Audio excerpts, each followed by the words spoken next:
The art of report writing. Providing students with feedback about their performance is an opportunity to target new learning objectives and to set new challenges for them. The purpose of this video is to guide viewers to understand the differences between effectively written reports and reports that may be vague or that do not inform readers about the topic teachers are reporting on. In order to write effectively, we need to understand the purposes of writing. Authors write for three main purposes. One is to entertain. To entertain means to interest or amuse readers. Another author's purpose is to inform. This means to teach or give information to readers. And finally, authors write to persuade or influence or convince readers of an idea. Now that we've explained the three main purposes of writing, let's explore audience.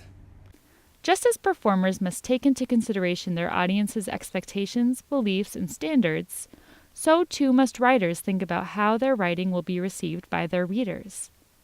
In order to communicate successfully, writers should consider their audience's expectations, likes, dislikes, limitations, and areas of expertise.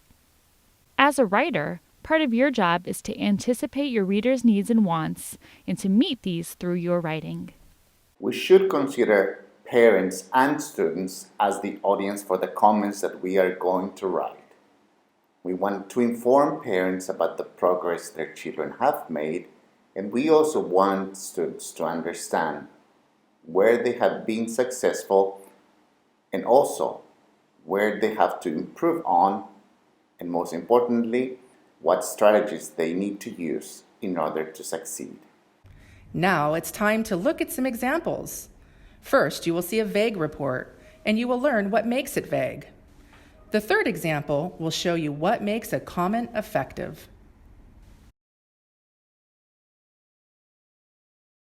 As you can see, the first comment does not relate to a specific subject or class. The comment is too general.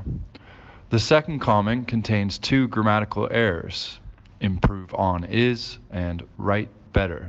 These comments should be targeted towards specific skills and tasks, such as Bob should strive to improve his communication skills by focusing on formal grammar elements in his written responses. The third comment is too general, as it does not highlight a specific element of the subject content or dwell upon a specific criteria in that subject.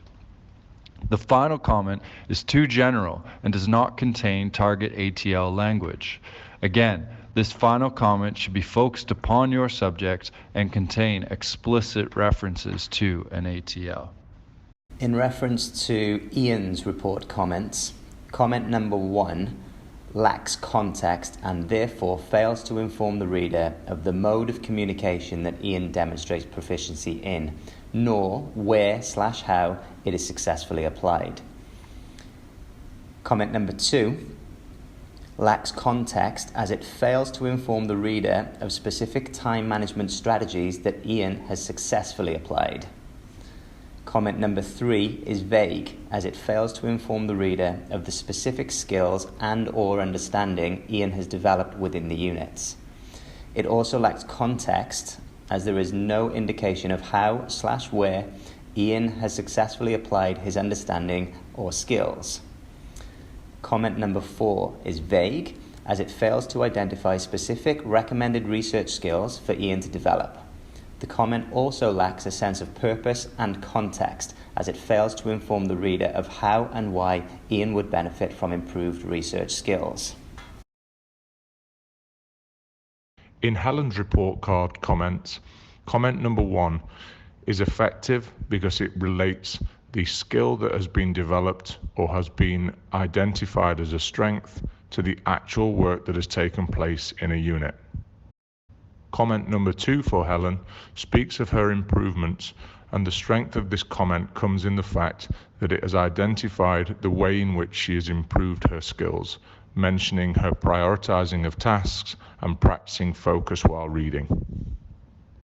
In the third comment for Helen, once again, there are strengths identified for her as a student, and they are connected back to a learning engagement in the unit of work that they have covered.